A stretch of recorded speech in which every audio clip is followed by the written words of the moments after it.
അലൈക്കും. ബഹുമാനപ്പെട്ട ഉസ്താദ്മാരെ, പ്രിയപ്പെട്ട നാട്ടുകാരെ, നാട്ടിലുള്ള എൻ്റെ കൂട്ടുകാരെ, ഞാൻ ഇവിടെ ഇന്നത്തിന്റെ ഉദ്ദേശം ഒരു കഥ പറയാൻ വേണ്ടി. നിങ്ങളെല്ലാവരും കണ്ണു മിഴിച്ചു നോക്കൂ. എന്താണ് കഥ? ആ വരുന്നത് ആരാണ്? എല്ലാവരും നോക്കി. ഉമറുള്ള കത്താവെല്ലാവരും അകത്തേക്ക് വരട്ടെ. പറഞ്ഞു.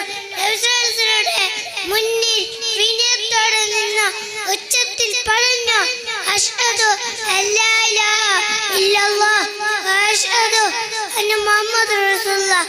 അല്ലാഹു അല്ലാതെ ആരാധനക്ക് മറ്റാരില്ലെന്ന് ഞാൻ മനസ്സിൽ ഉറപ്പിച്ചു പറയുന്നു.